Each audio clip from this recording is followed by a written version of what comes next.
Setiap penganut agama mempunyai kitab-kitab yang suci atau dianggap sebagai suci.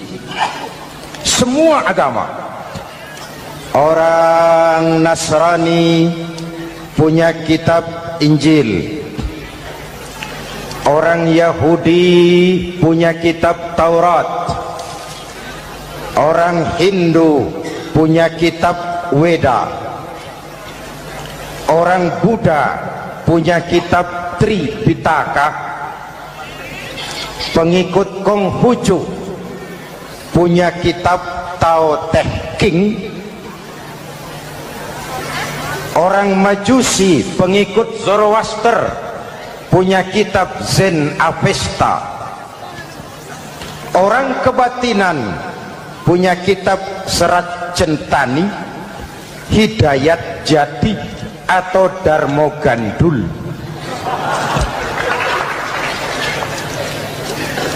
Kita umat Islam oleh Allah diberikan Al-Quran yang kita yakini sebagai kitab suci.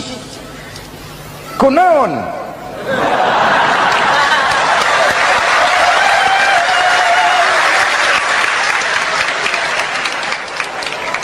Apa kunaon itu? Kenapa sih kita yakin Quran itu kitab suci? Pertama, ajarannya sesuai dengan fitrah manusia. Suatu kitab dinamakan suci kalau konsep ajarannya sesuai dengan fitrah. Contoh, ini laki-laki ini seneng nggak sama perempuan? Normal. Kalau nggak seneng saya ragu-ragu.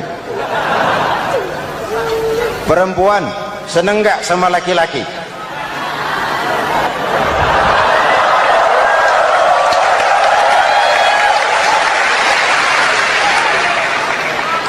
Ini fitrah. Laki-laki suka perempuan, perempuan suka laki-laki. Quran memahami itu. Hai laki-laki, kau senang dengan perempuan. Hai perempuan, kau suka dengan laki-laki. Oke, lewat sini, lewat pintu yang disebut nikah. Kalau kitab suci melarang nikah, itu bertentangan dengan fitrah manusia. Maka dalam Quran, mulai dari umat sampai ulama dan segala profesi dianjurkan nikah. Kalau kiai tidak boleh nikah, saya pilih mengundurkan diri, Pak.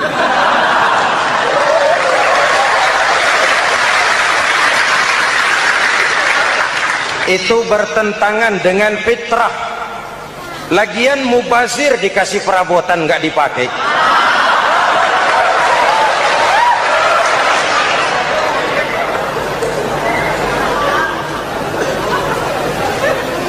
Fitrah. Contoh lagi, manusia perlu makan. Kalau ada kitab suci menyuruh puasa terus dari pagi sampai sore sampai malam sampai pagi lagi, eta teh kitab gelo.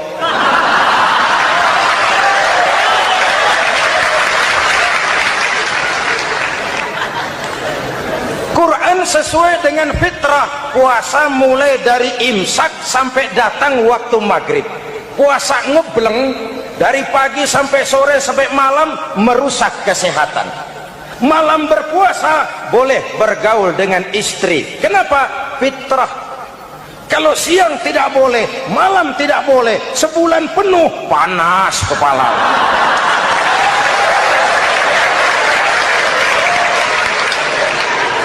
Rontok rambut. Hadirin yang saya hormati, itu yang pertama. Yang kedua, kita yakini Quran sebagai kitab suci karena isinya tidak saling bertentangan, konsekuen, konsisten. Kalau ada satu kitab, di satu ayat mengajarkan Tuhan Esa, di lain ayat mengajarkan tiga, liar itu mah.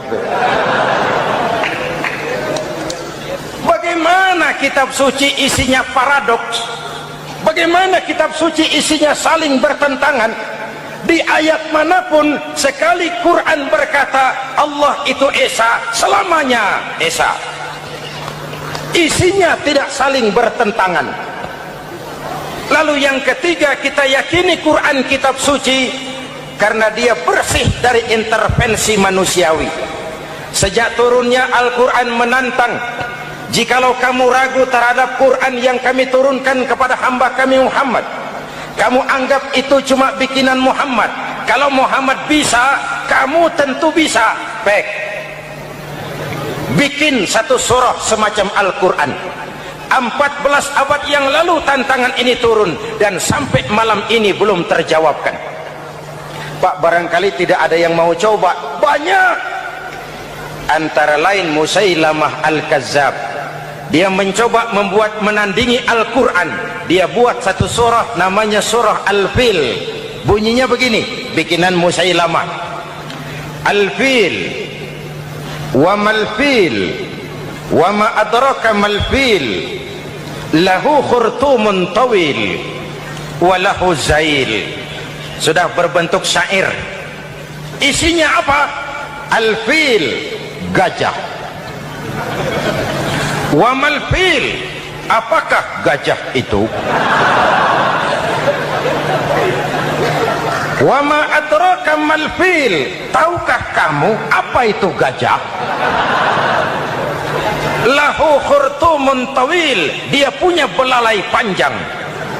Wa lahu zail, dan dia punya ekor. Gak usah turun ayat begituan, orang tahu.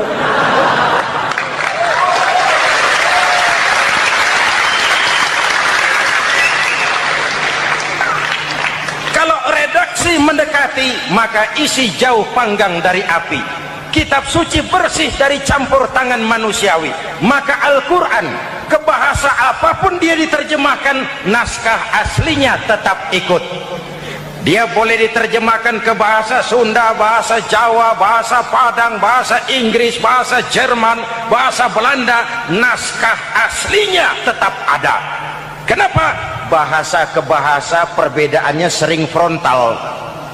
Kalau dari gelas menjadi gelas, eta mah caket. Dari lamp menjadi lampu, itu masih serumpun. Tapi cokot Sunda dengan cokot Jawa itu jauh bedanya. Atos Sunda dengan atos Jawa itu jauh. Ulama Sunda sama ulama Jawa nggak pernah akur kalimat atos ini.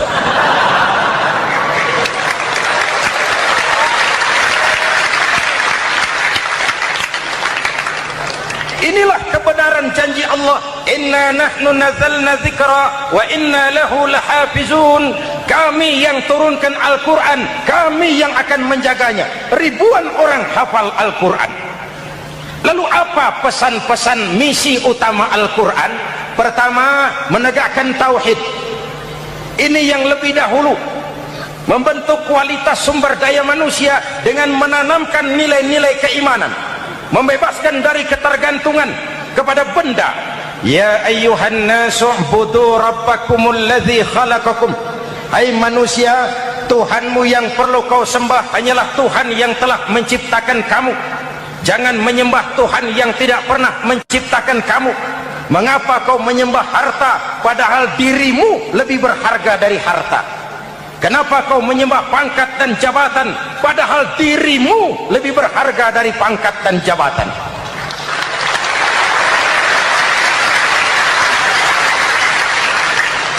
Diajak rasio berpikir, Tuhanmu yang perlu kau sembah hanyalah Tuhan yang menciptakan kamu. Dan Tuhan yang menciptakan kamu itu Tuhan yang lam yalid walam yulad, yang laisa kamislihi syai'un, dan itulah Allah subhanahu wa ta'ala. Ayo orang teh, ayeuna teh boleh pakai teh. Ayeuna teh, kita teh kalau kepada syirik jali, syirik yang terang-terangan, insya Allah tidak. Nyata-nyata menyembah berhala, tidak. Nyata-nyata menyembah pohon, tidak. Nyata-nyata berkeyakinan Tuhan lebih dari satu, tidak. tapi kita sering terjebak pada syirik kecil, syirik khafi, syirik yang tersamar. Saya sejak pakai cincin ini, jangankan anak gadis, nenek-nenek ngelihat saya cincin. Jangankan anak gadis, nenek-nenek lihat saya lemes cincin. Ini saya sejak ada perkutut rumah ini dagang lancar perkutut. Ini Ramadan bulan penempaan nilai-nilai keimanan. Misi utama Quran menegakkan tauhid, memerangi kemusyrikan, membebaskan manusia dari ketergantungan kepada benda. Dari situ kualitas sumber daya manusia dimulai. Saya sering mengungkapkan selama ini sistem pendidikan kita cuma mengisi otak, bukan membentuk watak. Otak diisi segala macam ilmu, tapi hati kosong, agama rapuh, akhirnya moral rendah. Muncul manusia-manusia yang pintar, cuma sayang tidak benar. Indonesia kita bangkrut, Indonesia kita terpuruk, Indonesia kita sakit sekarang ini, kan ulahnya orang-orang yang pintar tapi tidak benar.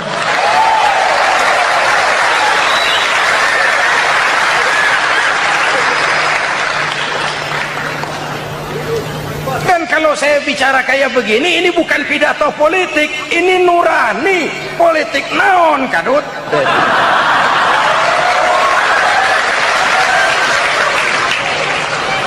Ini nurani, ini tanggung jawab sebagai anak bangsa. Ibu bapak, saudara-saudara hadirin yang saya hormati, Rasul kalau masuk sepertiga yang akhir, sing-singan baju, hamparkan sajadah, lebih banyak di masjid daripada di rumah. Itu Rasul.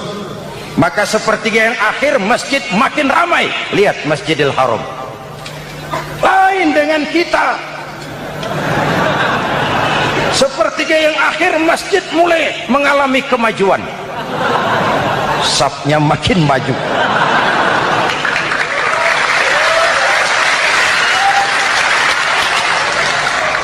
Pasar ramai, terminal beludak.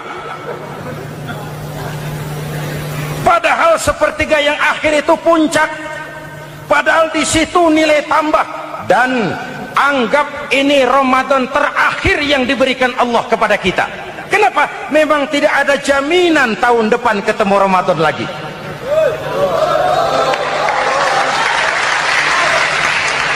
Anggap ini Ramadan terakhir yang diberikan Allah kepada kita. Tidak ada jaminan tahun depan Ramadan akan ketemu lagi. Tidak ada jaminan.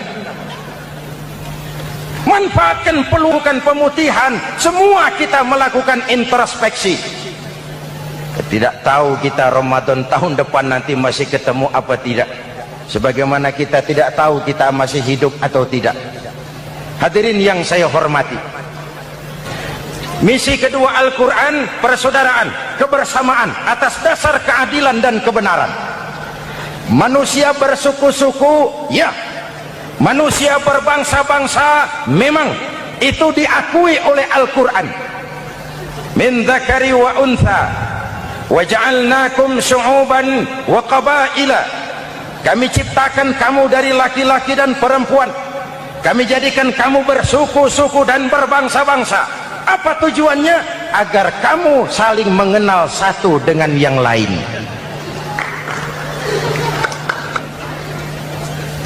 Yang terlepas dari ras, dari manapun orang datang, apapun warna kulitnya, dari suku apapun ia dilahirkan, kalau akidahnya sama, itu kan saudara kita.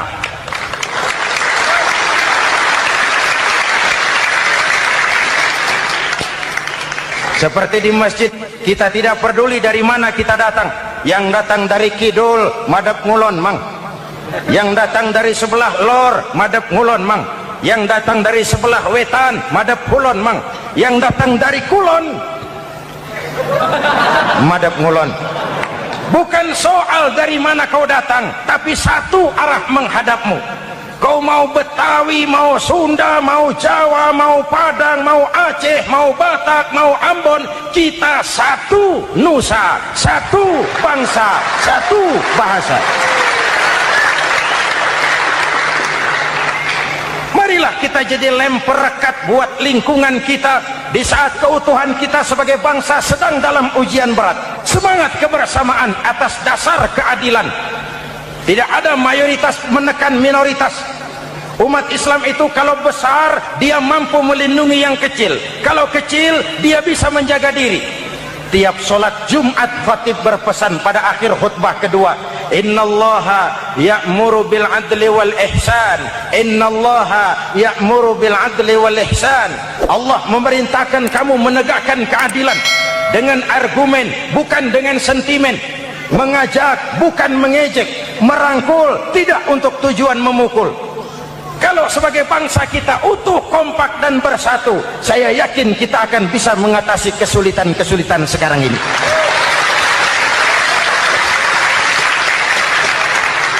Kan kita prihatin kadang-kadang tawuran antar desa, antar RT, antar RW, antar kecamatan, sampai antar elit di atas.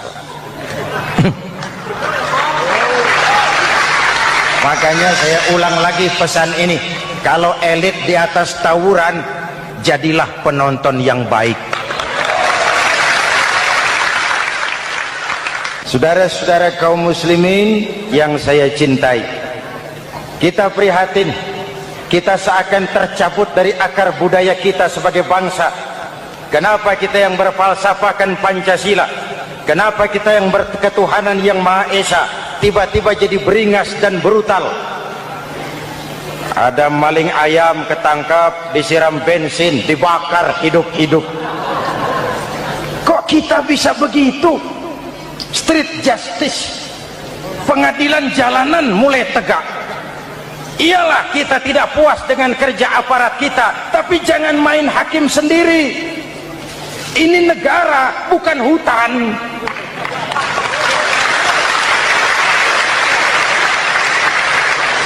Jangan mencegah kemunkaran dengan menegakkan kemunkaran baru.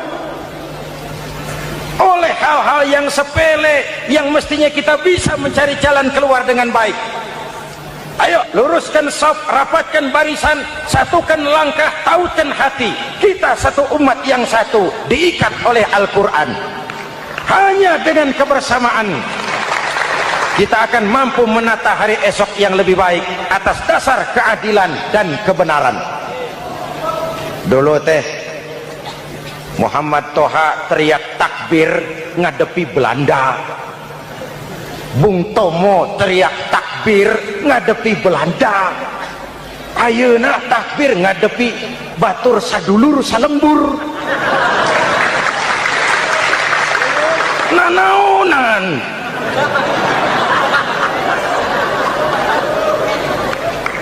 Bung Tomo teriak takbir, Muhammad Toha teriak takbir, yang dihadapi jelas penjajah Belanda.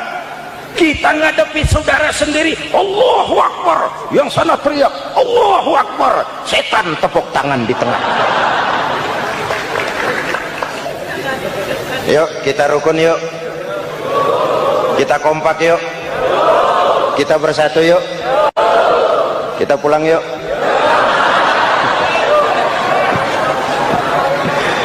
Ini misi kedua. Misi yang ketiga, Al-Quran membebaskan manusia dari gaya hidup sekuler.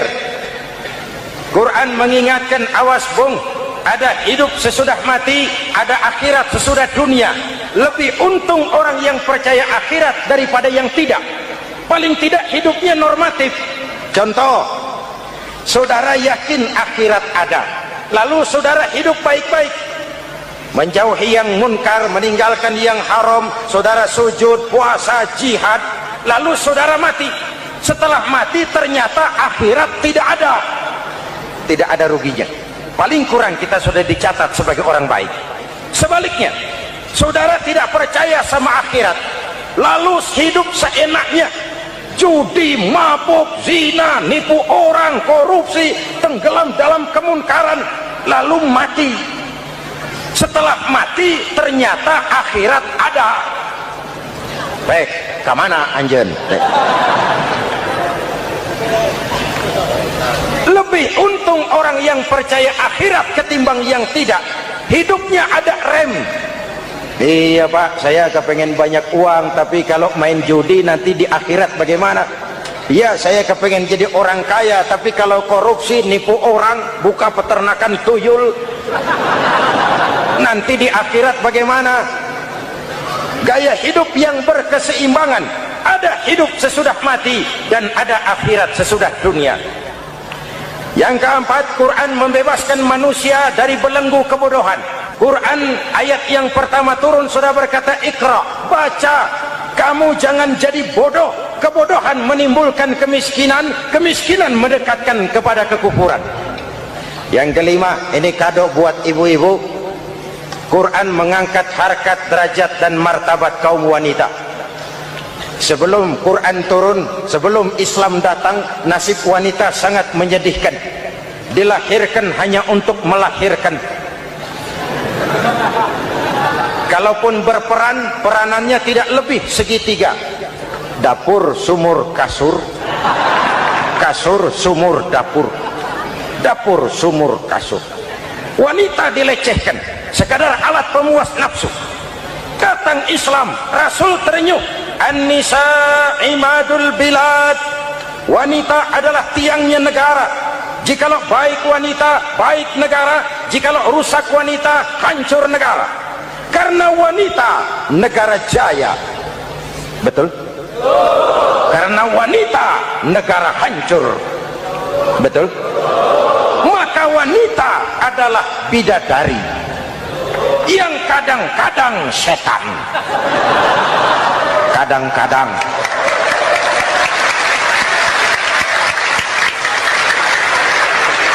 Karena yang hadir di sini bidadari semua.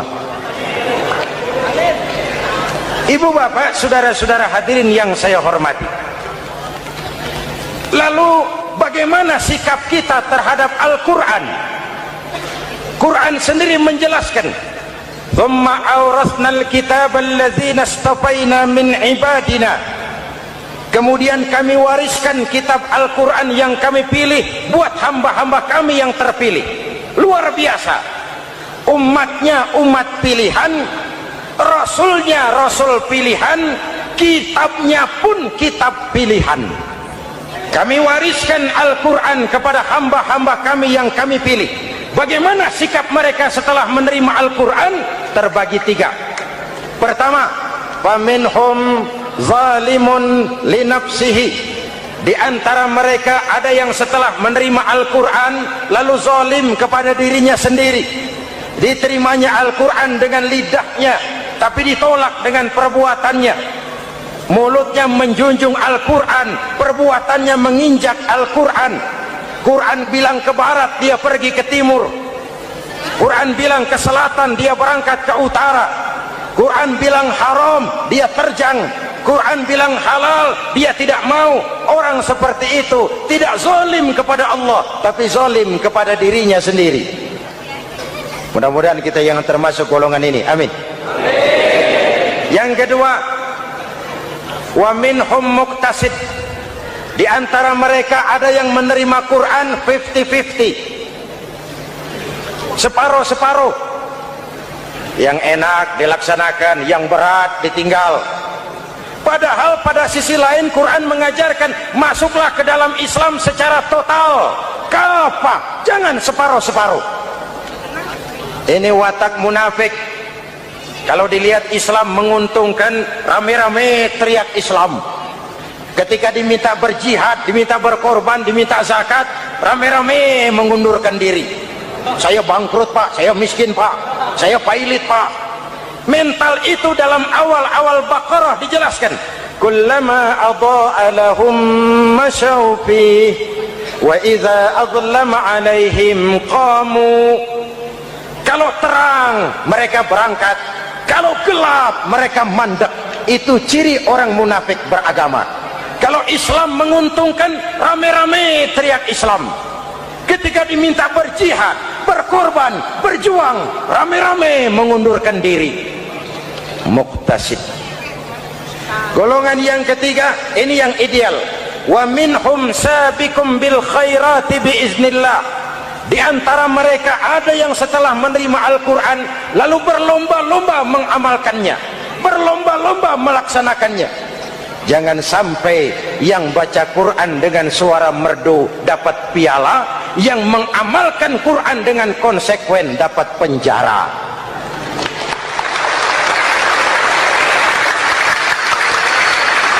Itu ironi, itu menyedihkan, itu memilukan, dan itu memalukan. Pilihan terserah kita. Satu hadis Rasulullah mengajarkan begini, man ja'alal qur'ana amamahu qadahu ilal jannah, wa man ja'alal qur'ana khalfahu saqahu ilan nar. Siapa yang meletakkan Quran di depannya, dijadikannya Quran sebagai imam, Quran akan membimbing dia ke surga, surga dunia, lebih-lebih surga akhirat. Sebaliknya, siapa yang meletakkan Quran di belakang, dibelakanginya ajaran Quran, Quran akan mendorong dia ke neraka, neraka dunia, lebih-lebih neraka akhirat. Quran imam apa makmum? Kita makmum apa imam? Makmum ikut imam apa imam ikut makmum? Makmum ikut imam. Jikalau Quran adalah imam, jikalau kita adalah makmum, ke barat kata Quran, ke barat kita berangkat. Ke timur kata Quran, ke timur kita menuju. Halal kata Quran, itu yang kita ambil.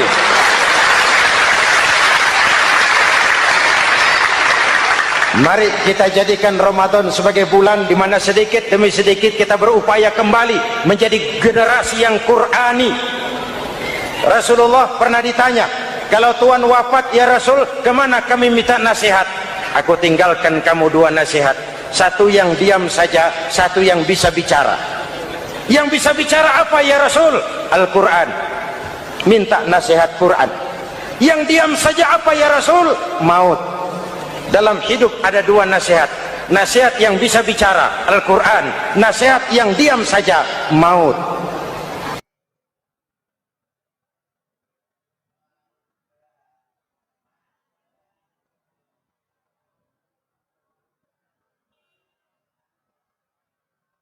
Rizki dari Allah. Caranya saya kerja. Kerja itu cara, rizki itu dari Allah datangnya. Bukankah di zaman sekarang kita sering terpeleset? Ini merupakan cerminan dari rapuhnya akhlak kita kepada Allah Subhanahu wa ta'ala. Karena usaha saya memang, karena saya peras keringat banting tulang, tentu. Tapi sadarkah kita bahwa sepanjang yang bisa kita lakukan cuma berusaha, peras keringat banting tulang, pergi pagi pulang sore? Tapi bisakah kita memastikan hasil usaha kita? Apalagi yang paling dekat, misalnya saja yang sungguh-sungguh di luar jangkauan kemampuan kita, soal rezeki, soal jodoh, soal maut, kitakah yang mengatur? Kitakah yang menentukan? Subhanallah, manusia sungguh tidak berdaya menghadapi tiga hal paling pokok ini. Rezeki, kita cuma bekerja. Kitakah yang menentukan? Tidak. Kita berusaha saja rezeki belum pasti dapat, apalagi kalau kita tidak berusaha. Jangan terjebak dalam fatalisme, belum perang udah nyerah. Emang dasar rezeki datangnya dari Tuhan, gak usah kerja, dan ntar juga kalau dia datang dari mana datangnya? Kerja saja belum tentu dapat rezeki, apalagi kalau tidak kerja. Yang jelas usaha perlu, kepastian itu urusan Allah. Ini akhlak kepada Allah Subhanahu wa ta'ala. Jodoh juga begitu, kita berusaha, kita berupaya, Allah menghendaki lain jadinya. Maut juga begitu. Siapa sih yang pengen ngadepi maut? Siapa sih yang pengen mati? Siapa sih yang pengen ketemu malaikat Israel? Tidak seorang pun kalau ditanya, kecuali mereka yang putus asa ya. Kalau otaknya masih normal, mau mati mesti belakangan dulu udah dikit. Tapi yang satu itu saudara, kalau dia sudah datang, tenaga mana yang bisa menolak? Kalau dia sudah berkunjung, kekuatan mana yang bisa menghindar? Kalau dia sudah ingin bertemu, kemana kita bisa melarikan diri? Manusia sepanjang yang dia lakukan hanya berusaha, tapi kepastian, ketentuan dari Allah Subhanahu wa ta'ala. Orang yang kufur nikmat, nutup-nutupin Allah. Dia merasa rezekinya adalah mutlak peres keringatnya, seolah-olah Allah nggak punya peranan apa-apa di situ. Oh, ini kan saya bisa rumah begini karena saya kerja keras. Oh, ini mobil saya begini saya kerja keras. Peres keringat, banting tulang, keras.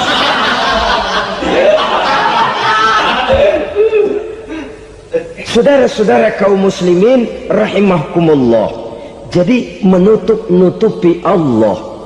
Akibatnya nanti kalau dia berhasil, Allah ketutupan.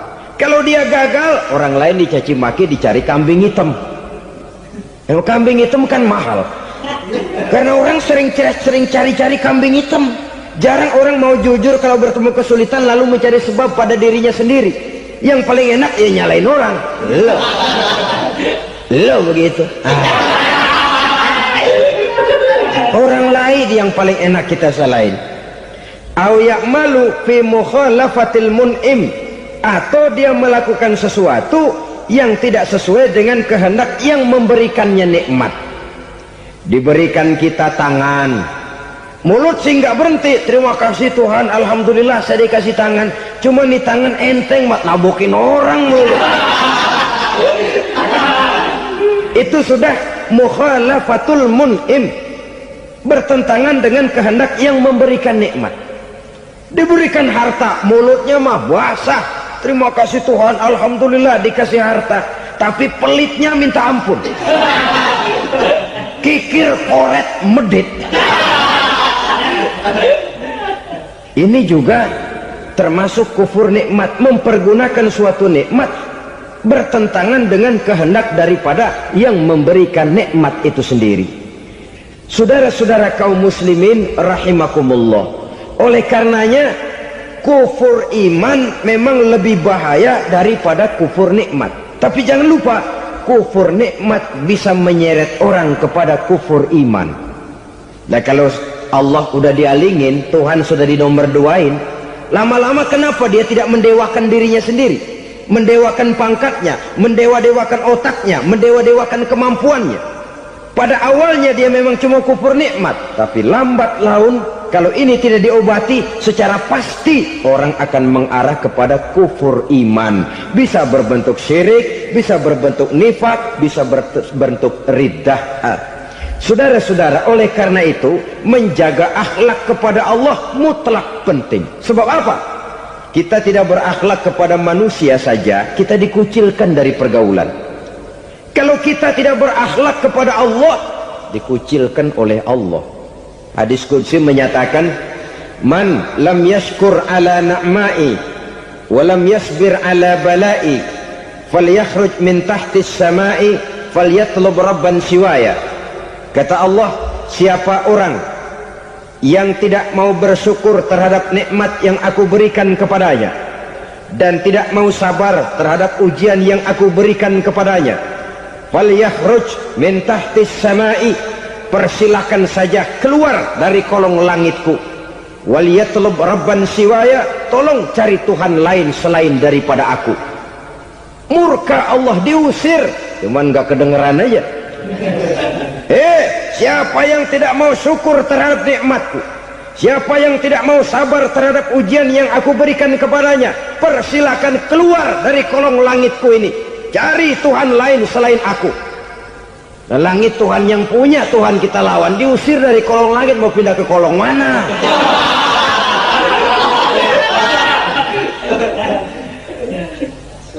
Jadi jangan merasa kufur nikmat kan enteng. Iya, kelihatannya begitu, tidak sebahaya kufur iman. Tapi kufur nikmat ini merupakan anak tangga yang kalau kita sudah mulai naik, kita akan naik terus sampai kepada tingkat di mana kita mengalami kufur iman. Kalau sudah ke sana, maka akhlak kita kepada Allah terkenalah erosi, terkena polusi, hancur akhlak kepada Allah, dan itulah sumber kesengsaraan abadi. Kalau cuma kita tidak berakhlak kepada manusia, barangkali resikonya cuma kehidupan di dunia ini. Mungkin juga ada kehidupan akhirat. Tapi kalau sudah tidak berakhlak kepada Allah, dunia akhirat kita rugi dan celaka. Maka pada kesempatan ini saya mengajak, marilah jaga baik-baik akhlak kita kepada Allah. Satu kali kita bertauhid, sampai mati kita bertauhid. Satu kali la ilaha illallah, jangan tergelincir lagi kita keluar daripada kalimat itu. Satu kali kita bertuhankan Allah, jangan bertuhan yang lain selain daripada Allah. Jangan sekutukan Allah, jangan samakan Allah dengan sesuatu, jangan mengangkat yang lain sama agungnya dengan Allah. Sebab dengan demikian kita seolah-olah sudah mengotori akhlak kita kepada Allah subhanahu wa ta'ala. Ini berat saudara-saudara, ini tidak ringan. Kadang-kadang saya katakan tadi, masalah ekonomi, kadang-kadang persaingan hidup yang makin tajam, di tengah lapangan kerja yang makin sulit, di tengah orang banyak potong kompas. Kalau berpatokan kepada nilai tauhid, la ilaha illallah, tidak ada Tuhan selain Allah, maka saya tidak akan takut kecuali hanya kepada Allah. Saya tidak akan menggantungkan hidup kecuali hanya kepada Allah. Saya tidak akan minta rezeki kecuali hanya kepada Allah. Kadang-kadang situasi yang nekat membuat kita kehilangan keseimbangan, kehilangan pertimbangan, picik pandangan. Akibatnya kita merusak akhlak kepada Allah subhanahu wa ta'ala. Ironinya kan orang sekarang kalau ditanya, lu nyolong ya? Iya. Kok berani? Emang. Lu nggak tahu Tuhan lihat? Tahu. Kok nyolong juga? Biarin. Kalau Tuhan mah lihat, jangan kagak ribut. Enggak ribut katanya. Kalau orang lihat, 2 orang saja tahu, geger kelurahan. Ini kan sudah mendustai dirinya sendiri, sudah merusak akhlaknya kepada Allah subhanahu wa ta'ala. Tuhan enggak ribut katanya. Saudara hadirin yang saya hormati, jadi oleh karenanya akhlak kita kepada Allah merupakan basis daripada kehidupan beragama. Kalau itu sudah mulai rapuh, mulai terkena erosi dan polusi, mulai rusak, dikhawatirkan nanti nilai ibadah kita kepada Allah juga akan turut ambruk karenanya. Saudara-saudara kaum muslimin rahimakumullah, tugas yang kedua memperbaiki akhlak manusia kepada sesama manusia. Kita tahu Islam sesuai dengan namanya adalah agama damai. Maka akhlak manusia kepada sesama manusia menempati porsi yang penting dalam kehidupan beragama. Bagaimana seorang muslim bergaul, bertata krama terhadap sesama manusia. Mari kita lihat lebih jauh persoalannya. Untuk memudahkan pembicaraan dari kacamata agama, kita kelompokkan saja manusia itu dalam 2. Pertama yang seiman, dan yang kedua yang tidak seiman. Yang tidak seiman itu kita sebut saja kufur atau kafir. Nah, kepada yang kafir pun kita diajarkan untuk berakhlak, apalagi kepada yang memang nyata-nyata seiman, sekeyakinan, seakidah.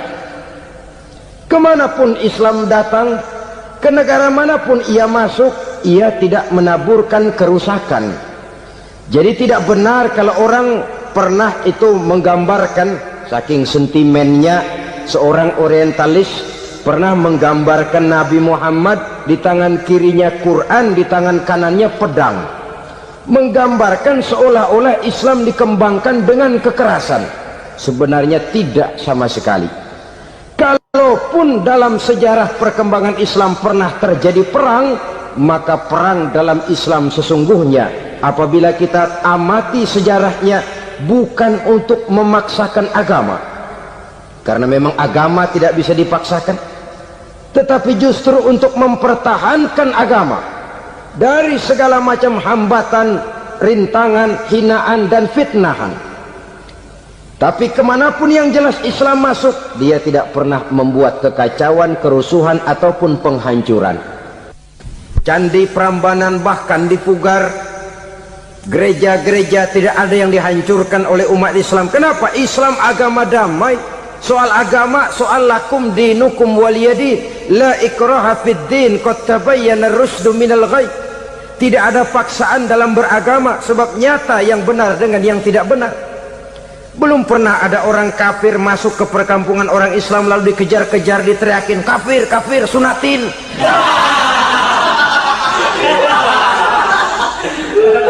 Belum pernah. Kenapa? Islam menghormati orang lain agama.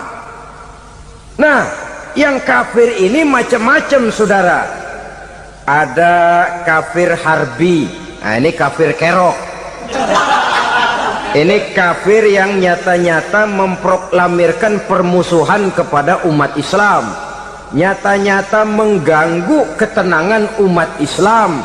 Kafir yang seperti ini yang boleh diperangi. Misalnya kita mau sembahyang Jumat dijagain, nggak boleh sembahyang Jumat, getok palanya. Kafir harbi artinya tantangan perang datang dari mereka, bukan kita yang mulai, mereka yang buka front. Prinsipnya umat Islam tidak boleh mencari-cari musuh, tapi pun tidak boleh lari kalau ketemu musuh. Musuh jangan dicari, ketemu jangan lari. Karena itu kesan seolah-olah umat Islam ini teroris, umat Islam ini destroyer, umat Islam ini sering menimbulkan keonaran, kerusakan. Sungguh satu fitnahan yang sangat keji. Umat Islam adalah umat yang cinta damai. Islam di masa perkembangannya masuki Eropa melalui Selat Gibraltar, Jabal Tariq, memasuki Spanyol. Islam tidak pernah meruntuhkan gereja, Islam tidak pernah membunuh orang-orang Nasrani. Bahkan Islam mewariskan peradaban dan kebudayaan yang begitu tinggi nilainya di bidang ilmu pengetahuan, sampai ketika itu Barat banyak mengkaji ilmu pengetahuan dari dunia Islam. Buku-buku berbahasa Arab diterjemahkan ke bahasa Yunani, dipelajari oleh para cendekiawan di negeri Barat sana. Mereka mengambil manfaat yang banyak dari masuknya Islam ke Eropa. Sementara gereja tetap berdiri dengan megahnya, kuil-kuil tempat peribadatan tidak satupun yang diusik-usik. Kenapa? Islam agama yang cinta damai. Asal dia tidak diganggu, asal kehormatannya tidak dihinakan. Jadi kafir harbi, kafir yang nyata-nyata nantang perang, ngajak berkelahi, itu kafir yang nyari penyakit. Kafir harbi ini boleh diperangi dengan catatan mereka yang memang mulai. Yang kedua kafir zimmi. Kafir zimmi, kafir yang hidup di tengah mayoritas muslim, tapi mereka mau hidup dengan aman, damai, tenang. Mereka wajib dilindungi. Bahkan Nabi pernah memberikan satu jaminan, man azazimiyan faqad azani. Siapa yang mengganggu orang kafir zimmi sama saja dengan mengganggu saya. Kehormatannya dijaga, harta bendanya dilindungi, anak istrinya pun dilindungi. Dan ini jadi kenyataan. Saudara bisa lihat di negara-negara yang mayoritas penduduknya beragama Islam, orang-orang kafir di luar Islam hidup dengan tenang, aman, damai. Di Saudi Arabia, di luar tanah haram, di luar Mekah dan Madinah, banyak orang-orang kafir mencari nafkah. Mereka tenang, aman, dilindungi undang-undang. Begitu di Mesir, begitu di negara Indonesia yang berdasarkan Pancasila ini.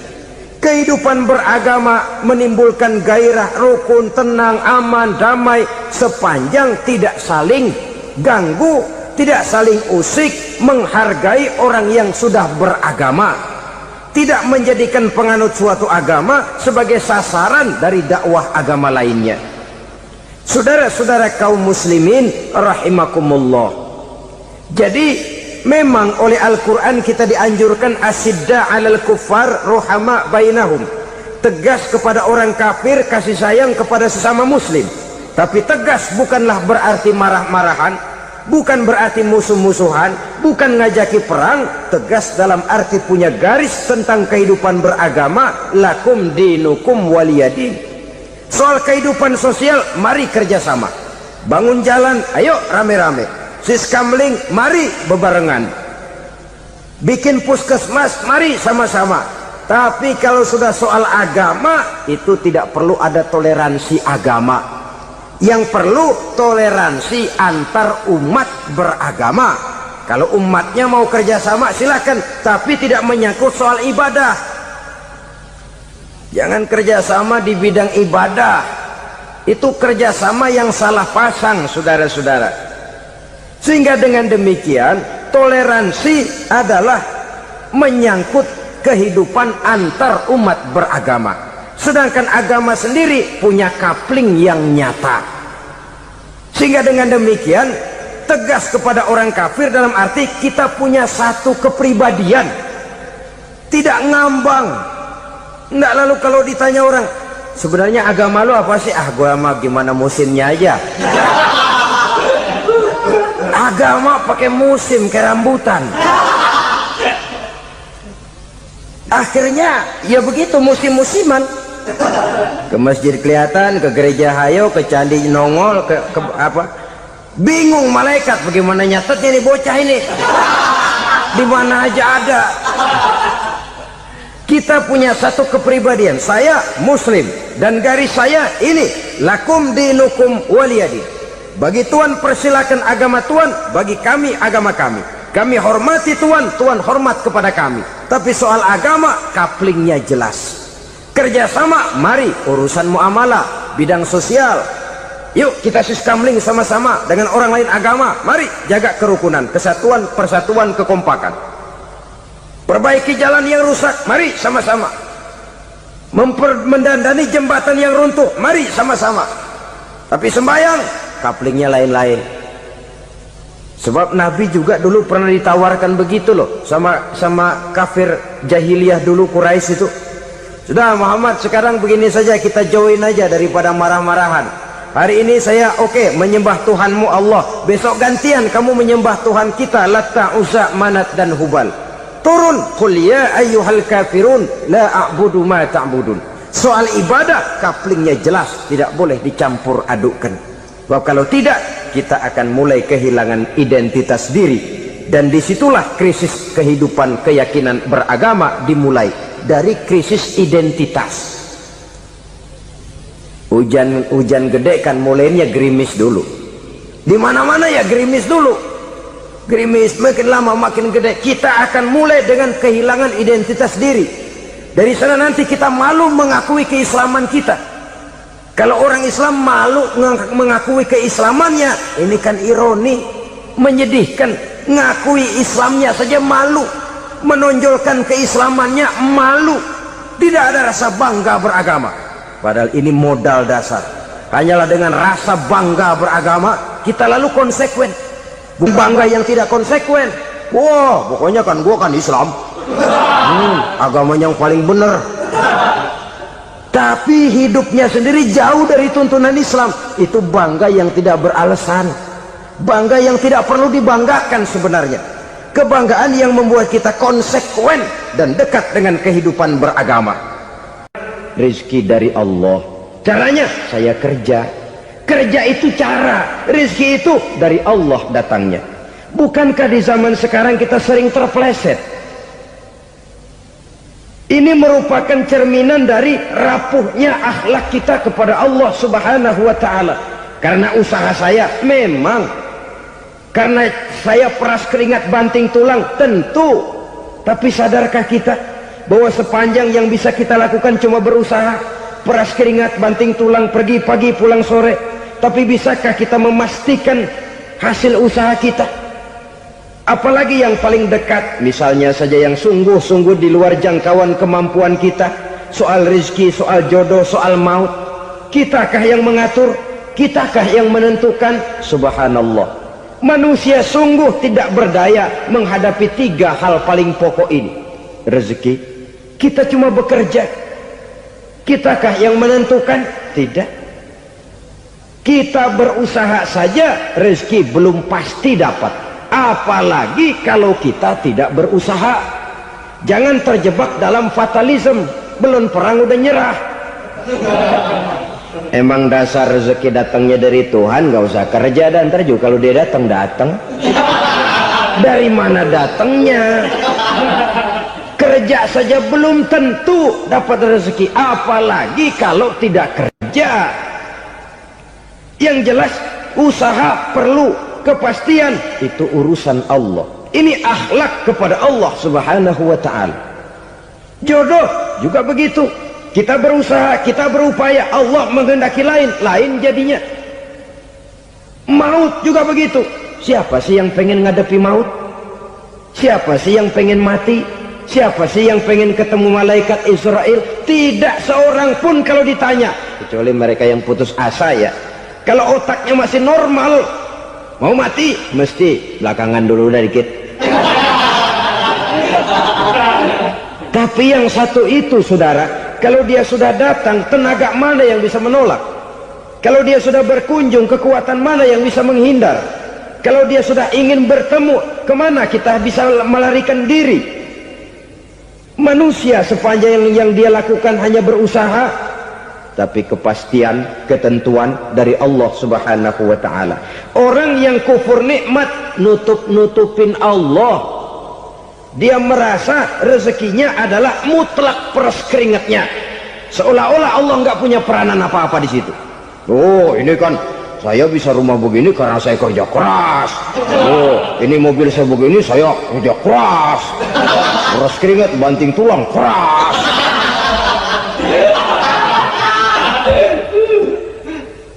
Saudara-saudara kaum muslimin rahimahkumullah, jadi menutup-nutupi Allah. Akibatnya nanti kalau dia berhasil, Allah ketutupan. Kalau dia gagal, orang lain dicaci maki, dicari kambing hitam. Kambing hitam kan mahal, karena orang sering cari-cari kambing hitam. Jarang orang mau jujur kalau bertemu kesulitan lalu mencari sebab pada dirinya sendiri. Yang paling enak ya nyalain orang. Lo begitu. Orang lain yang paling enak kita salahin. Au ya'malu fi mukhalafatil mun'im, atau dia melakukan sesuatu yang tidak sesuai dengan kehendak yang memberikannya nikmat. Diberikan kita tangan, mulut sih nggak berhenti, terima kasih Tuhan, alhamdulillah saya dikasih tangan. Cuma nih tangan enteng mat nabokin orang mulu. Itu sudah mukhalafatul mun'im, bertentangan dengan kehendak yang memberikan nikmat. Diberikan harta, mulutnya mah basah, terima kasih Tuhan, alhamdulillah dikasih harta, tapi pelitnya minta ampun, kikir koret medit. Ini juga termasuk kufur nikmat, mempergunakan suatu nikmat bertentangan dengan kehendak daripada yang memberikan nikmat itu sendiri. Saudara-saudara kaum muslimin rahimakumullah, oleh karenanya kufur iman memang lebih bahaya daripada kufur nikmat. Tapi jangan lupa, kufur nikmat bisa menyeret orang kepada kufur iman. Nah kalau Allah udah dialingin, Tuhan sudah dinomor duain, lama-lama kenapa dia tidak mendewakan dirinya sendiri, mendewakan pangkatnya, mendewa-dewakan otaknya, mendewa-dewakan kemampuannya? Pada awalnya dia memang cuma kufur nikmat, tapi lambat laun kalau ini tidak diobati, secara pasti orang akan mengarah kepada kufur iman. Bisa berbentuk syirik, bisa berbentuk nifak, bisa berbentuk riddah. Saudara-saudara, oleh karena itu menjaga akhlak kepada Allah mutlak penting. Sebab apa? Kita tidak berakhlak kepada manusia saja, kita dikucilkan dari pergaulan. Kalau kita tidak berakhlak kepada Allah, dikucilkan oleh Allah. Hadis qudsi menyatakan, man lam yashkur ala na'mai wa lam yasbir ala balai falyakhruj min tahtis samai falyatlub rabban siwaya. Kata Allah, siapa orang yang tidak mau bersyukur terhadap nikmat yang aku berikan kepadanya dan tidak mau sabar terhadap ujian yang aku berikan kepadanya, falyakhruj min tahtis samai, persilahkan saja keluar dari kolong langitku, waliyatlub rabban siwaya, tolong cari Tuhan lain selain daripada aku. Murka Allah, diusir, cuman gak kedengeran aja. Siapa yang tidak mau syukur terhadap nikmatku, Siapa yang tidak mau sabar terhadap ujian yang aku berikan kepadanya, persilakan keluar dari kolong langitku ini, cari Tuhan lain selain aku. Nah, langit Tuhan yang punya, Tuhan kita lawan, diusir dari kolong langit, mau pindah ke kolong mana?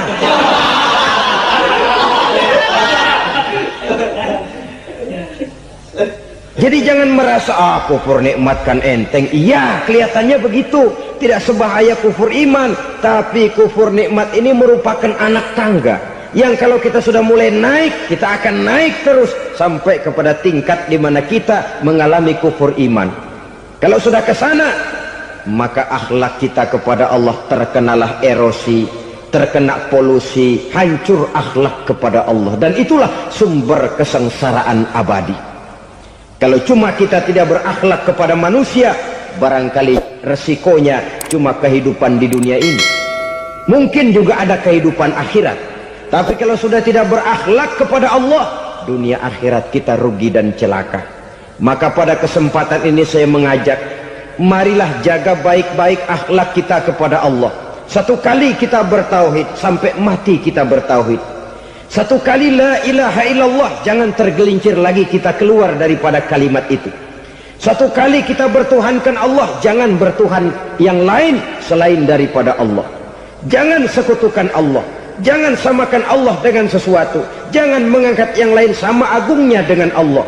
Sebab dengan demikian kita seolah-olah sudah mengotori akhlak kita kepada Allah Subhanahu wa ta'ala. Ini berat, saudara-saudara. Ini tidak ringan. Kadang-kadang saya katakan tadi, masalah ekonomi, kadang-kadang persaingan hidup yang makin tajam, di tengah lapangan kerja yang makin sulit, di tengah orang banyak potong kompas.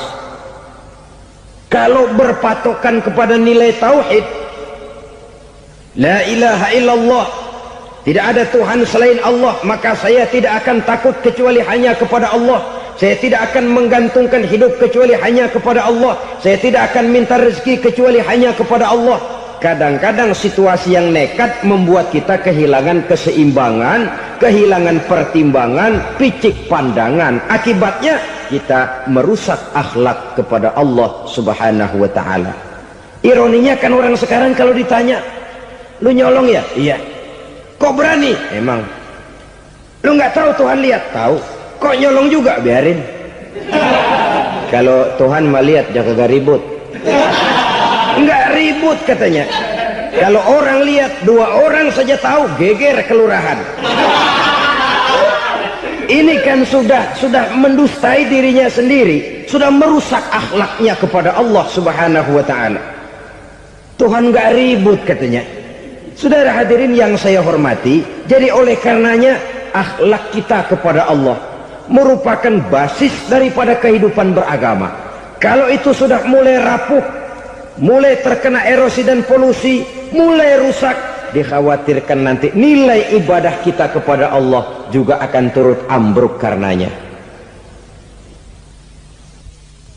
Saudara-saudara kaum muslimin rahimakumullah, tugas yang kedua, memperbaiki akhlak manusia kepada sesama manusia. Kita tahu Islam sesuai dengan namanya adalah agama damai. Maka akhlak manusia kepada sesama manusia menempati porsi yang penting dalam kehidupan beragama. Bagaimana seorang muslim bergaul, bertata krama terhadap sesama manusia. Mari kita lihat lebih jauh persoalannya. Untuk memudahkan pembicaraan dari kacamata agama, kita kelompokkan saja manusia itu dalam 2. Pertama yang seiman, dan yang kedua yang tidak seiman. Yang tidak seiman itu kita sebut saja kufur atau kafir. Nah, kepada yang kafir pun kita diajarkan untuk berakhlak, apalagi kepada yang memang nyata-nyata seiman, sekeyakinan, seakidah. Kemanapun Islam datang, ke negara manapun ia masuk, ia tidak menaburkan kerusakan. Jadi tidak benar kalau orang pernah itu menggambarkan, saking sentimennya seorang orientalis pernah menggambarkan Nabi Muhammad di tangan kirinya Quran, di tangan kanannya pedang. menggambarkan seolah-olah Islam dikembangkan dengan kekerasan. Sebenarnya tidak sama sekali. Kalaupun dalam sejarah perkembangan Islam pernah terjadi perang, maka perang dalam Islam sesungguhnya apabila kita amati sejarahnya bukan untuk memaksakan agama, karena memang agama tidak bisa dipaksakan, tetapi justru untuk mempertahankan agama dari segala macam hambatan, rintangan, hinaan dan fitnahan. Tapi kemanapun yang jelas Islam masuk, dia tidak pernah membuat kekacauan, kerusuhan ataupun penghancuran. Candi Prambanan bahkan dipugar, gereja-gereja tidak ada yang dihancurkan oleh umat Islam. Kenapa? Islam agama damai. Soal agama, soal lakum dinukum waliyadin, la ikraha fid din, qad tabayyana ar-rusydu minal ghayy. Tidak ada paksaan dalam beragama, sebab nyata yang benar dengan yang tidak benar.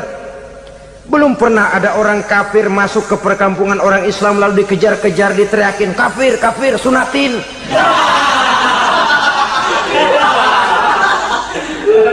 Belum pernah. Kenapa? Islam menghormati orang lain agama. Nah, yang kafir ini macam-macam, saudara. Ada kafir harbi. Nah, ini kafir kerok. Ini kafir yang nyata-nyata memproklamirkan permusuhan kepada umat Islam, nyata-nyata mengganggu ketenangan umat Islam. Kafir yang seperti ini yang boleh diperangi. Misalnya kita mau sembahyang Jumat dijagain, nggak boleh sembahyang Jumat, getok palanya. Kafir harbi artinya tantangan perang datang dari mereka, bukan kita yang mulai, mereka yang buka front. Prinsipnya umat Islam tidak boleh mencari-cari musuh, tapi pun tidak boleh lari kalau ketemu musuh. Musuh jangan dicari, ketemu jangan lari. Karena itu kesan seolah-olah umat Islam ini teroris, umat Islam ini destroyer, umat Islam ini sering menimbulkan keonaran, kerusakan. Sungguh satu fitnahan yang sangat keji. Umat Islam adalah umat yang cinta damai. Islam di masa perkembangannya masuki Eropa melalui Selat Gibraltar, Jabal Tariq, memasuki Spanyol. Islam tidak pernah meruntuhkan gereja, Islam tidak pernah membunuh orang-orang Nasrani.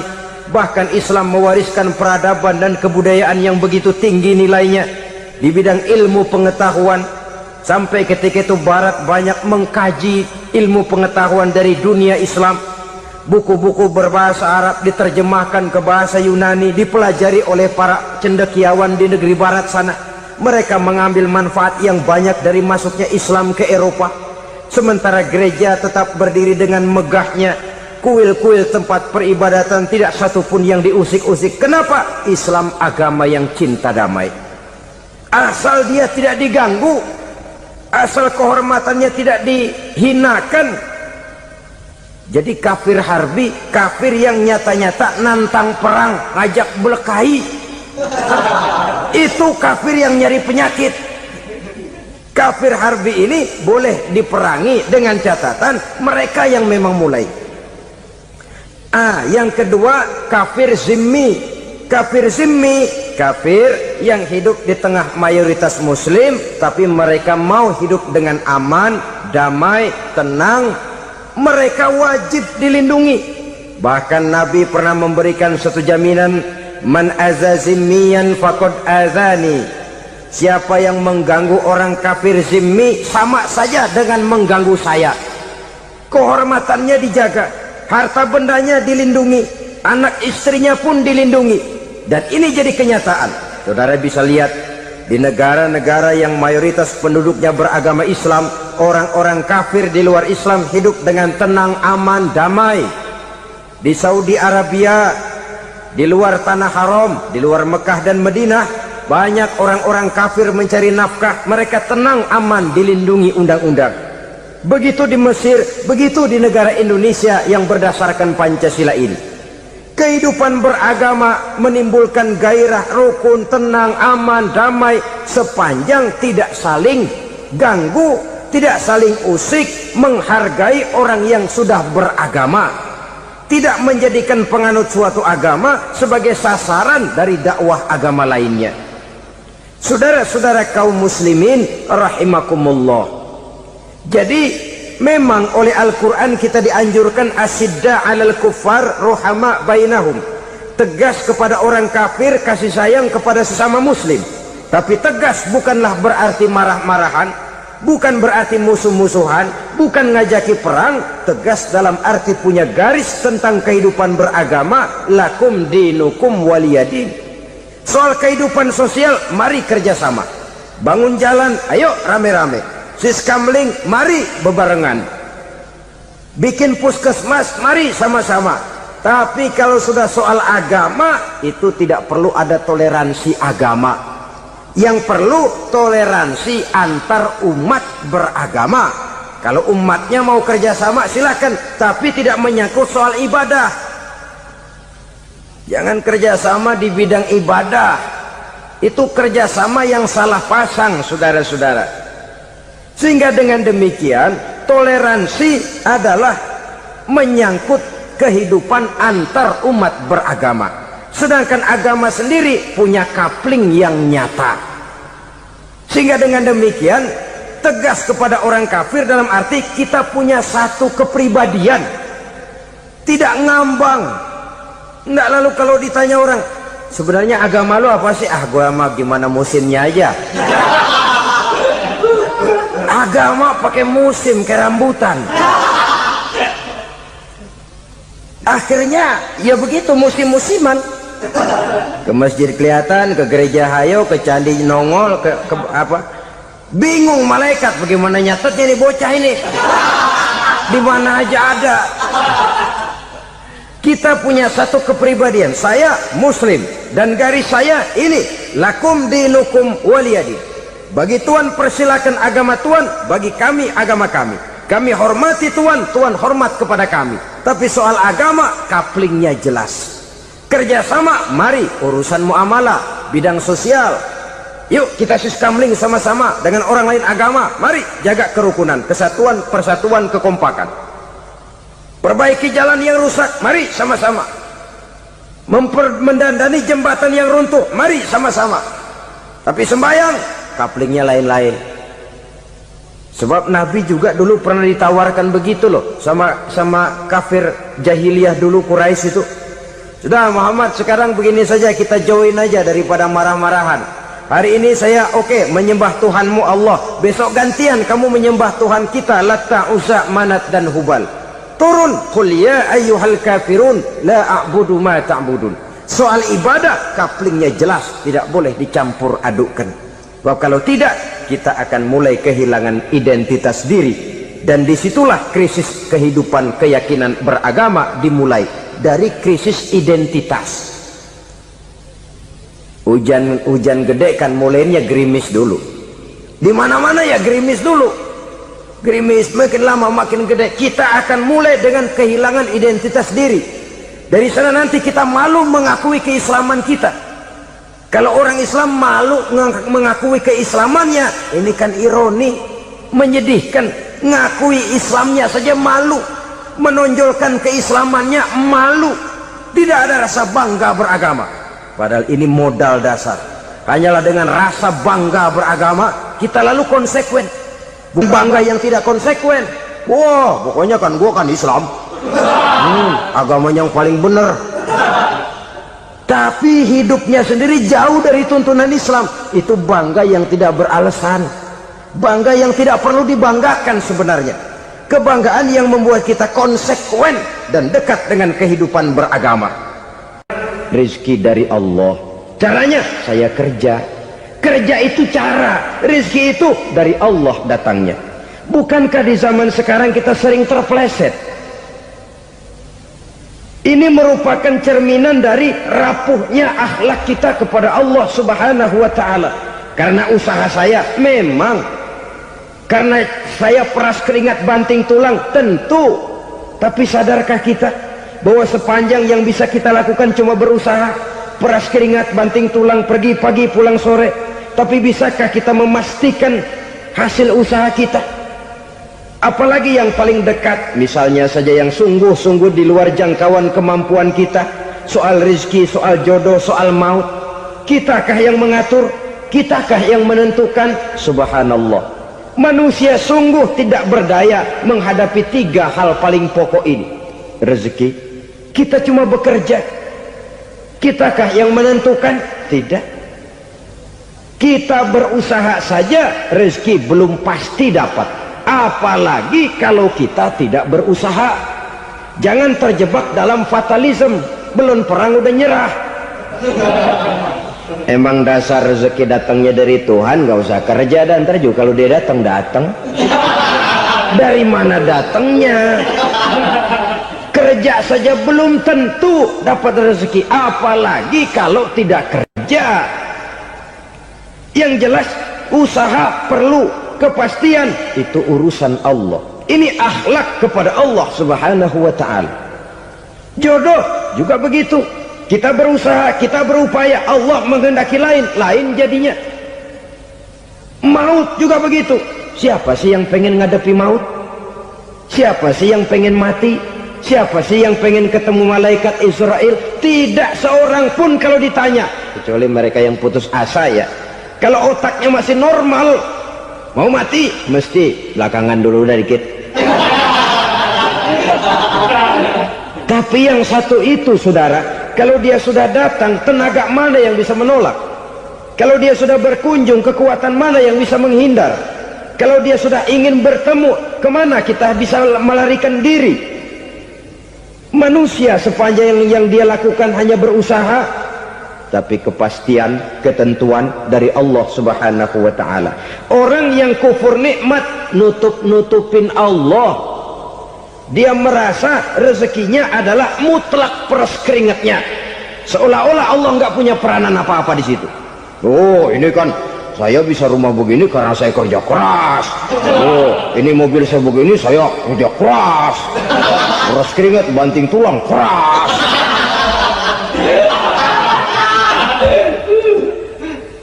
Saudara-saudara kaum muslimin rahimahkumullah, jadi menutup-nutupi Allah. Akibatnya nanti kalau dia berhasil, Allah ketutupan. Kalau dia gagal, orang lain dicaci maki, dicari kambing hitam.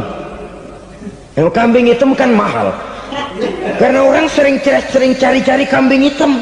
Jarang orang mau jujur kalau bertemu kesulitan lalu mencari sebab pada dirinya sendiri. Yang paling enak ya nyalain orang. Lo begitu. Orang lain yang paling enak kita salahin. Au ya'malu fi mukhalafatil mun'im, atau dia melakukan sesuatu yang tidak sesuai dengan kehendak yang memberikannya nikmat. Diberikan kita tangan, mulut sih nggak berhenti, terima kasih Tuhan, alhamdulillah saya dikasih tangan. Cuma nih tangan enteng mat nabokin orang mulu. Itu sudah mukhalafatul mun'im, bertentangan dengan kehendak yang memberikan nikmat. Diberikan harta, mulutnya mah basah, terima kasih Tuhan, alhamdulillah dikasih harta, tapi pelitnya minta ampun, kikir koret medit. Ini juga termasuk kufur nikmat, mempergunakan suatu nikmat bertentangan dengan kehendak daripada yang memberikan nikmat itu sendiri. Saudara-saudara kaum muslimin rahimakumullah, oleh karenanya kufur iman memang lebih bahaya daripada kufur nikmat. Tapi jangan lupa, kufur nikmat bisa menyeret orang kepada kufur iman. Nah kalau Allah udah dialingin, Tuhan sudah dinomor duain, lama-lama kenapa dia tidak mendewakan dirinya sendiri, mendewakan pangkatnya, mendewa-dewakan otaknya, mendewa-dewakan kemampuannya? Pada awalnya dia memang cuma kufur nikmat, tapi lambat laun kalau ini tidak diobati secara pasti, orang akan mengarah kepada kufur iman. Bisa berbentuk syirik, bisa berbentuk nifak, bisa berbentuk riddah. Saudara-saudara, oleh karena itu menjaga akhlak kepada Allah mutlak penting. Sebab apa? Kita tidak berakhlak kepada manusia saja, kita dikucilkan dari pergaulan. Kalau kita tidak berakhlak kepada Allah, dikucilkan oleh Allah. Hadis qudsi menyatakan, man lam yashkur ala na'ma'i wa lam yasbir ala bala'i falyakhruj min tahtis sama'i falyatlub rabban siwaya. Kata Allah, siapa orang yang tidak mau bersyukur terhadap nikmat yang aku berikan kepadanya dan tidak mau sabar terhadap ujian yang aku berikan kepadanya, falyakhruj min tahtis sama'i, persilahkan saja keluar dari kolong langitku, waliyatlub rabban siwaya, tolong cari Tuhan lain selain daripada aku. Murka Allah, diusir, cuman gak kedengeran aja. Siapa yang tidak mau syukur terhadap nikmatku, siapa yang tidak mau sabar terhadap ujian yang aku berikan kepadanya, persilakan keluar dari kolong langitku ini, cari Tuhan lain selain aku. Nah, langit Tuhan yang punya, Tuhan kita lawan, diusir dari kolong langit, mau pindah ke kolong mana?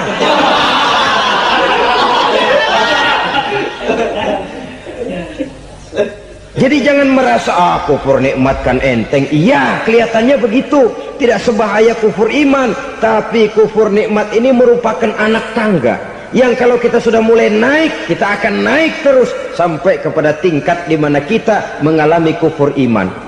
Kalau sudah ke sana, maka akhlak kita kepada Allah terkenalah erosi, terkena polusi, hancur akhlak kepada Allah, dan itulah sumber kesengsaraan abadi.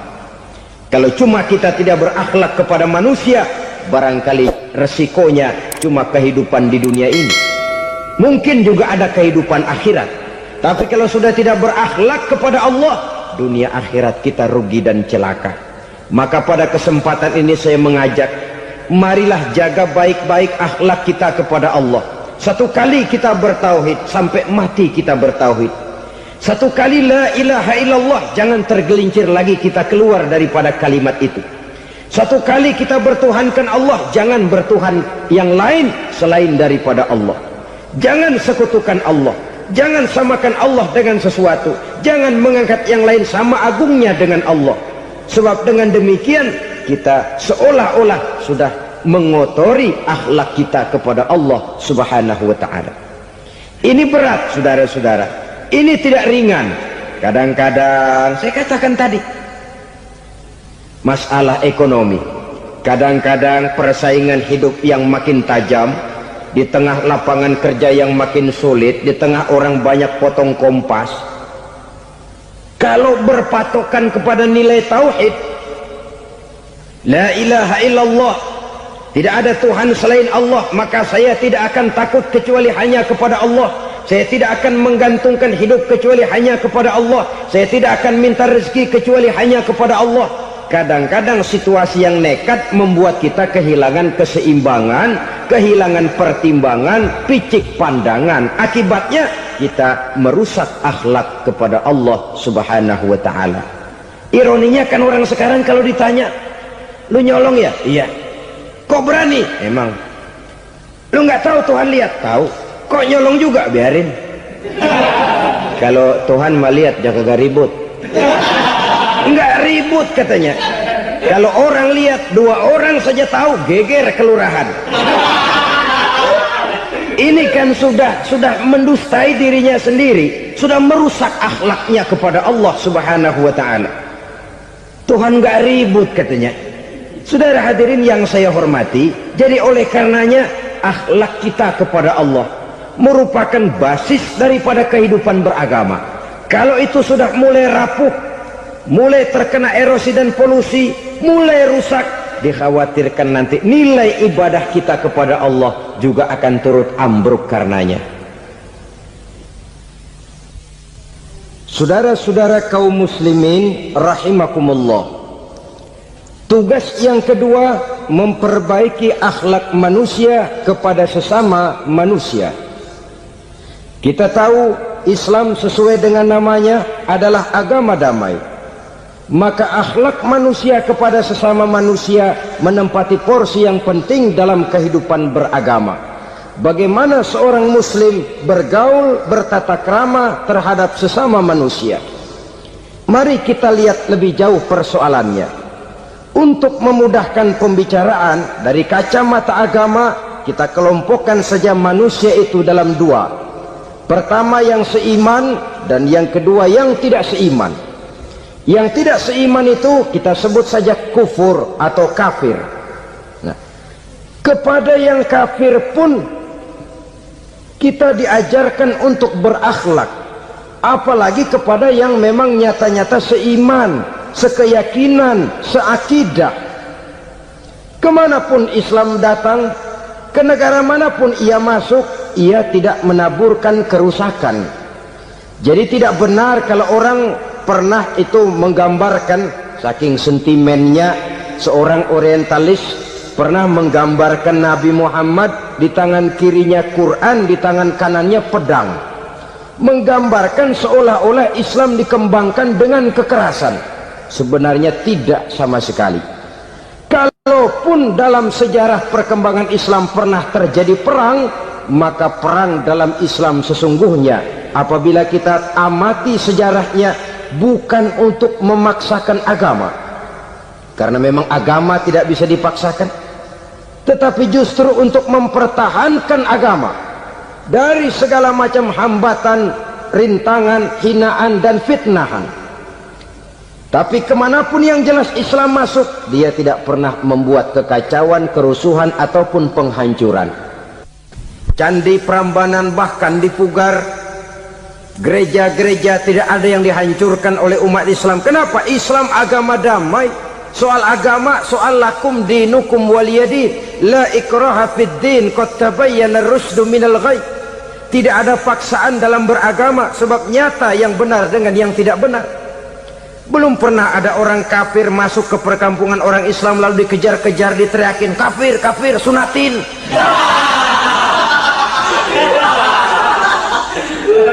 Belum pernah. Kenapa? Islam menghormati orang lain agama. Nah, yang kafir ini macam-macam, saudara. Ada kafir harbi. Nah, ini kafir kerok. Ini kafir yang nyata-nyata memproklamirkan permusuhan kepada umat Islam, nyata-nyata mengganggu ketenangan umat Islam. Kafir yang seperti ini yang boleh diperangi. Misalnya kita mau sembahyang Jumat dijagain, nggak boleh sembahyang Jumat, getok palanya. Kafir harbi artinya tantangan perang datang dari mereka, bukan kita yang mulai, mereka yang buka front. Prinsipnya umat Islam tidak boleh mencari-cari musuh, tapi pun tidak boleh lari kalau ketemu musuh. Musuh jangan dicari, ketemu jangan lari. Karena itu kesan seolah-olah umat Islam ini teroris, umat Islam ini destroyer, umat Islam ini sering menimbulkan keonaran, kerusakan. Sungguh satu fitnahan yang sangat keji. Umat Islam adalah umat yang cinta damai. Islam di masa perkembangannya masuki Eropa melalui Selat Gibraltar, Jabal Tariq, memasuki Spanyol. Islam tidak pernah meruntuhkan gereja, Islam tidak pernah membunuh orang-orang Nasrani. Bahkan Islam mewariskan peradaban dan kebudayaan yang begitu tinggi nilainya di bidang ilmu pengetahuan, sampai ketika itu Barat banyak mengkaji ilmu pengetahuan dari dunia Islam. Buku-buku berbahasa Arab diterjemahkan ke bahasa Yunani, dipelajari oleh para cendekiawan di negeri Barat sana. Mereka mengambil manfaat yang banyak dari masuknya Islam ke Eropa. Sementara gereja tetap berdiri dengan megahnya. Kuil-kuil tempat peribadatan tidak satupun yang diusik-usik. Kenapa? Islam agama yang cinta damai. Asal dia tidak diganggu, asal kehormatannya tidak dihinakan. Jadi kafir harbi, kafir yang nyata-nyata nantang perang, ngajak berkelahi, itu kafir yang nyari penyakit. Kafir harbi ini boleh diperangi dengan catatan mereka yang memang mulai. Yang kedua kafir zimmi. Kafir zimmi, kafir yang hidup di tengah mayoritas muslim, tapi mereka mau hidup dengan aman, damai, tenang. Mereka wajib dilindungi. Bahkan Nabi pernah memberikan satu jaminan, man azza zimmiyan faqad azani. siapa yang mengganggu orang kafir zimmi sama saja dengan mengganggu saya. Kehormatannya dijaga, harta bendanya dilindungi, anak istrinya pun dilindungi. Dan ini jadi kenyataan. Saudara bisa lihat di negara-negara yang mayoritas penduduknya beragama Islam, orang-orang kafir di luar Islam hidup dengan tenang, aman, damai.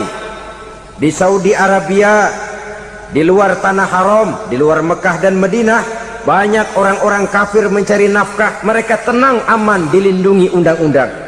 Begitu di Mesir, begitu di negara Indonesia yang berdasarkan Pancasila ini. Kehidupan beragama menimbulkan gairah, rukun, tenang, aman, damai, sepanjang tidak saling ganggu, tidak saling usik, menghargai orang yang sudah beragama, tidak menjadikan penganut suatu agama sebagai sasaran dari dakwah agama lainnya. Saudara-saudara kaum muslimin rahimakumullah, jadi memang oleh Al-Quran kita dianjurkan asidda alal kuffar ruhama bainahum, tegas kepada orang kafir, kasih sayang kepada sesama muslim. Tapi tegas bukanlah berarti marah-marahan, bukan berarti musuh-musuhan, bukan ngajaki perang. Tegas dalam arti punya garis tentang kehidupan beragama, lakum dinukum waliyadin. Soal kehidupan sosial, mari kerjasama. Bangun jalan, ayo rame-rame. Siskamling, mari bebarengan. Bikin puskesmas, mari sama-sama. Tapi kalau sudah soal agama, itu tidak perlu ada toleransi agama. Yang perlu toleransi antar umat beragama. Kalau umatnya mau kerjasama silakan, tapi tidak menyangkut soal ibadah. Jangan kerjasama di bidang ibadah. Itu kerjasama yang salah pasang, saudara-saudara. Sehingga dengan demikian toleransi adalah menyangkut kehidupan antar umat beragama, sedangkan agama sendiri punya kapling yang nyata. Sehingga dengan demikian tegas kepada orang kafir dalam arti kita punya satu kepribadian, tidak ngambang. Nggak lalu kalau ditanya orang, sebenarnya agama lo apa sih? Ah, gua mah gimana musimnya aja. Agama pakai musim kayak rambutan. Akhirnya ya begitu, musim-musiman. Ke masjid kelihatan, ke gereja hayo, ke candi nongol, ke apa? Bingung malaikat bagaimana nyatetnya nih bocah ini. Di mana aja ada. Kita punya satu kepribadian. Saya muslim dan garis saya ini, lakum dinukum waliyadin. Bagi Tuhan persilakan agama Tuhan, bagi kami agama kami. Kami hormati Tuhan, Tuhan hormat kepada kami. Tapi soal agama, kaplingnya jelas. Kerjasama, mari urusan muamalah, bidang sosial. Yuk kita siskamling sama-sama dengan orang lain agama. Mari jaga kerukunan, kesatuan, persatuan, kekompakan. Perbaiki jalan yang rusak, mari sama-sama. Mendandani jembatan yang runtuh, mari sama-sama. Tapi sembahyang, kaplingnya lain-lain. Sebab Nabi juga dulu pernah ditawarkan begitu loh sama kafir jahiliyah dulu, Quraisy itu. Sudah Muhammad, sekarang begini saja, kita join aja daripada marah-marahan. Hari ini saya oke menyembah Tuhanmu Allah, besok gantian kamu menyembah Tuhan kita Latta, Uzza, Manat dan Hubal. Turun, qul ya ayyuhal kafirun la a'budu ma ta'budun. Soal ibadah kaplingnya jelas, tidak boleh dicampur adukkan. Sebab kalau tidak, kita akan mulai kehilangan identitas diri. Dan disitulah krisis kehidupan keyakinan beragama dimulai. Dari krisis identitas. Hujan gede kan mulainya gerimis dulu. Di mana-mana ya gerimis dulu. Gerimis makin lama makin gede. Kita akan mulai dengan kehilangan identitas diri. Dari sana nanti kita malu mengakui keislaman kita. Kalau orang Islam malu mengakui keislamannya, ini kan ironi, menyedihkan. Ngakui Islamnya saja malu, menonjolkan keislamannya malu, tidak ada rasa bangga beragama. Padahal ini modal dasar. Hanyalah dengan rasa bangga beragama kita lalu konsekuen. Bukan bangga yang tidak konsekuen. Wah, pokoknya kan gua kan Islam, agama yang paling benar. tapi hidupnya sendiri jauh dari tuntunan Islam. Itu bangga yang tidak beralasan, bangga yang tidak perlu dibanggakan sebenarnya. Kebanggaan yang membuat kita konsekuen dan dekat dengan kehidupan beragama.